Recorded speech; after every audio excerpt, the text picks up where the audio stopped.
Saudara-saudari, teristimewa anak-anak remaja misioner. Kita bersyukur kepada Allah karena diberi karunia ingatan, memori. Memori akan pengalaman manis tentu meneguhkan kita untuk makin tumbuh lebih baik. Ada kenangan-kenangan indah yang membuat kita makin bersemangat di dalam hidup. Akan tetapi, ingatan akan peristiwa buruk yang menghantui bisa membuat kita terpuruk ke dalam situasi yang tidak kita inginkan. Patah semangat tanpa harapan, bertemu dengan sosok tertentu atau peristiwa tertentu kadang membawa kenangan kepada kita, entah pada pengalaman manis atau pahit di masa lalu. Ada orang-orang tertentu dan kejadian-kejadian tertentu yang mengingatkan kita akan seseorang di masa lalu atau membawa kita pada peristiwa dulu. Ketika kita bertemu, seperti kita pernah bertemu dengan siapa, atau seperti kita mengalami peristiwa apa. Orang atau kejadian itu berfungsi sebagai pengingat yang seakan menampakkan apa yang telah ada pada memori kita. Maka kadang kita salah mengenali orang yang kita kira kerabat dan sahabat lama, padahal sama sekali orang yang tidak kita kenal. Maka kadang-kadang kita bingung, disapa orang, kita siapa ini? Sepertinya dia kenal sekali, tapi kita belum pernah. Karena apa? Rupanya penampilan kita itu mengingatkan dia kepada orang lain. Atau kita sebaliknya, begitu semangat menyapa, apa kabar? Dianya bingung, ternyata orang lain ya. Hanya mirip saja. Kadang pula ada sifat dan tabiat serta keutamaan dan kelakuan seseorang mengingatkan kita pada orang tuanya. Anak-anak yang terkasih, anak remaja yang hadir di sini, siapa yang suka disebut anak mama? Ada kan? Ini anak mama. Ada yang disebut anak mama? Ada yang disebut anak papa? Ada yang disebut ayah bunda? Nama anak bunda, anak ayah, papi, mami, atau anak orang tua? Atau malah ada yang disebut anak tetangga? Orang tua bilang, kamu anak tetangga dasar. Kenapa? Orang tua bisa berkata, ibunya berkata, kamu anak mama. Kenapa disebut anak mama? Dasar anak bapaknya, anak bapaknya. Karena mungkin ada sesuatu yang tidak sesuai. Anak-anak dipuji sebagai anak orang tua karena menampakkan harapan orang tua. Maka kan disebut kamu anak mama ya, anak papa ya. Kalau memenuhi keinginan orang tua, berhasil sesuai dengan harapan orang tua. Tapi kalau nakal, dasar anak tetangga. Mending anak tetangga, dasar anak siapa lagi gitu ya.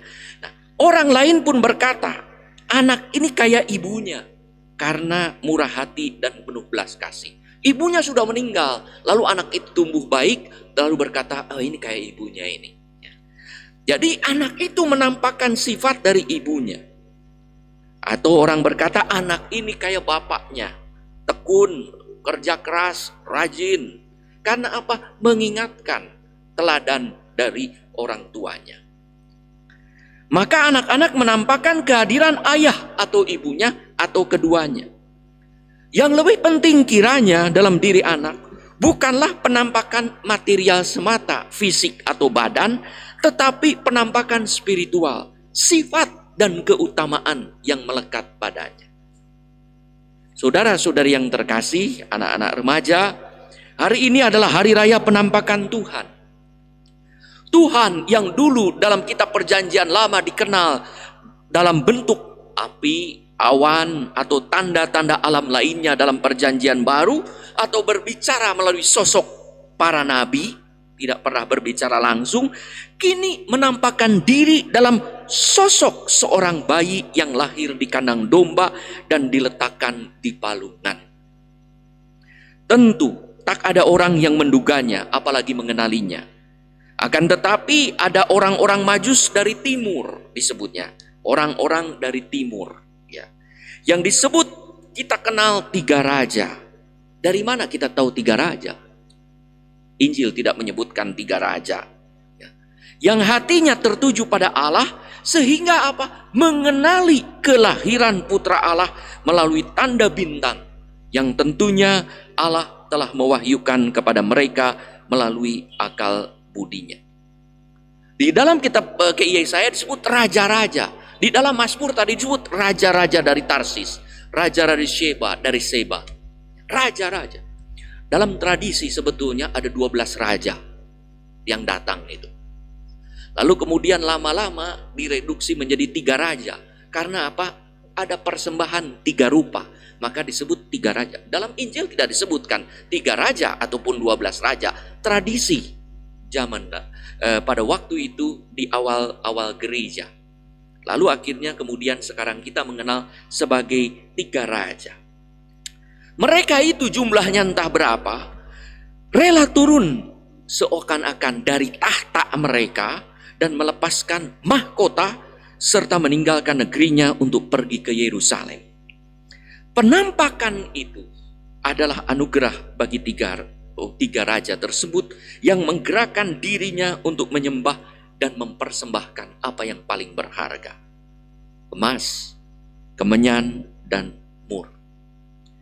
Persembahan mereka bukanlah sekedar pemberian diri, tetapi juga pewartaan iman mereka akan siapakah Yesus, bayi yang disembahnya itu, yang berbaling di palungan, yaitu Yesus yang putra Allah, Raja Yahudi, sang Raja, bukan hanya untuk bangsa Yahudi, tetapi juga lahir untuk bangsa-bangsa lain. Maka mereka datang dari negeri-negeri lain.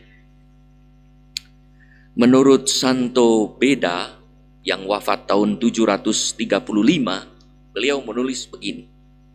Yang pertama bernama Melkior disebutnya. Maka mulai tradisikan menjadi kokoh 3 raja. Yang pertama disebut Melkior. Tidak ada yang di Injil tidak disebut Melkior. Seorang tua dengan rambut putih dan janggut panjang. Nanti anak-anak cari mana yang Melkior. Rambut putih dan janggut panjang.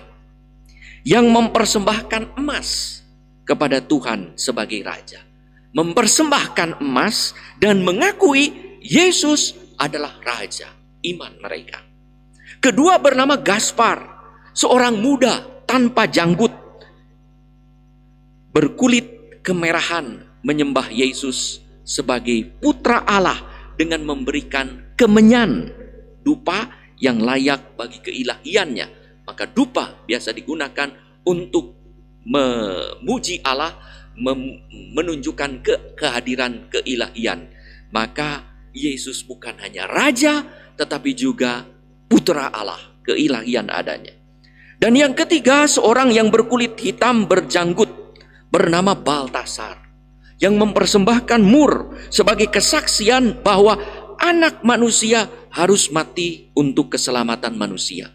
Mur itu biasa untuk balsam, untuk membalut jenazah. Maka dengan mempersembahkan mahal harganya, suatu yang berharga itu juga mengingat bahwa kelahiran sang putra ini untuk keselamatan manusia yang nanti kelak akan wafat di kayu salib. Dalam Mazmur Rancar Bacaan yang tadi dinyanyikan dengan bagus, di bait ketiga kalau kita perhatikan disebut kiranya raja-raja dari Tarsis, Sheba, membawa persembahan dan semua raja menyembah kepadanya. Raja-raja. Tarsis diperkirakan di sekitar Spanyol, mewakili Eropa. Sheba diperkirakan di Ethiopia, mewakili Afrika, dan Seba diperkirakan Yaman, mewakili Asia. 3 benua tersebut mewakili bangsa-bangsa bukan Yahudi. Mereka tidak menerima janji Tuhan, tetapi mereka terbuka hatinya, budinya, sehingga mereka datang mencari Tuhan dan mendapatkan wahyu karunia dari Allah yang luar biasa. Maka kehadiran mereka juga menjadikan pewartaan kehadiran Allah bagi segala bangsa. Itulah juga yang menjadi perutusan Yesus yang bangkit, yang kepada para muridnya untuk mewartakan Injil kepada segala bangsa. Saudara-saudari dan anak-anak remaja yang terkasih, pada hari anak misioner sedunia ke-179 ini, kita diingatkan kembali akan tugas misioner, menghadirkan Yesus dalam hidup kita, menjadi bintang yang mengantar pada Yesus. Sebagaimana bintang terang mengantar raja-raja itu sampai kepada Yesus, demikianlah hidup kita diminta untuk bersinar sehingga mengantar orang kepada Tuhan, menyaksikan sehingga hidup kita menjadi epifani, penampakan yang ilahi, sehingga orang berkata, oh, ini anak-anak Tuhan.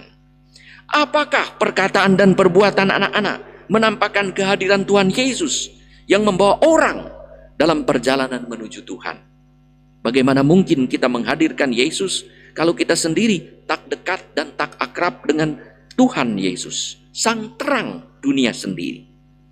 Bagaimana kita layak menampakkan kehadirannya kalau kita tak menyembah dan mempersembahkan apa yang paling berharga bagi Yesus? Sebagaimana para majus tadi mempersembahkan segala kepintarannya untuk mencari Tuhan dan mempersembahkan kepunyaan yang paling berharga untuk Tuhan.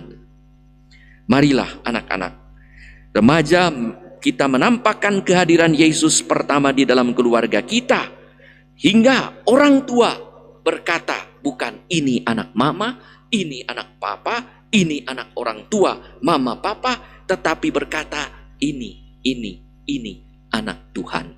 Karena apa? Kelakuannya menunjukkan kelakuan seperti sifat-sifat yang ada pada Allah. Kelakuannya tulus dan kudus. Disebut anak Tuhan karena ada perbuatan yang sesuai dengan sifat-sifat Allah, dengan kebaikan dan kemurahan hati Allah. Menunjukkan sehingga perkataan dan perbuatan anak-anak ini menunjukkan, menampakkan kehadiran Tuhan. Sebagaimana Yesus disebut oleh Paus Fransiskus sebagai wajah sempurna dari karya belas kasih Allah. Allah secara sempurna dinampakkan dalam diri Tuhan Yesus. Dari keluarga, anak-anak dipanggil untuk menjadi para misioner cilik. Gereja adalah masa depan dari para anak-anak remaja ini. Tetapi jangan pernah berpikir hanya masa depan. Nanti saya akan berperan, tetapi mulai sekarang gereja juga menjadi masa kini bagi anak-anak remaja. Berperan sejak dini, sejak saat ini untuk menjadi para misionaris cilik. Caranya apa? Sederhana, tidak usah susah. Menampakkan kehadiran Tuhan dengan sifat-sifat Tuhan. Sehingga siapapun yang bertemu dengan kita, dengan anak-anak berkata, kalian, kamu adalah anak-anak Tuhan. Disitulah anak-anak sekami, Serikat Kepausan Remaja Misioner, menjadi bintang misioner yang membawa orang pada Kristus. Seperti bintang timur membawa para raja kepada Kristus, serta menjadi bintang harapan sesuai dengan tema kita bagi gereja, keluarga dan bangsa dengan menjadi anak-anak Tuhan yang selalu siap diutus. Sehingga seperti Yesaya, seperti para nabi zaman dulu juga senantiasa siap diutus kemanapun mereka pergi.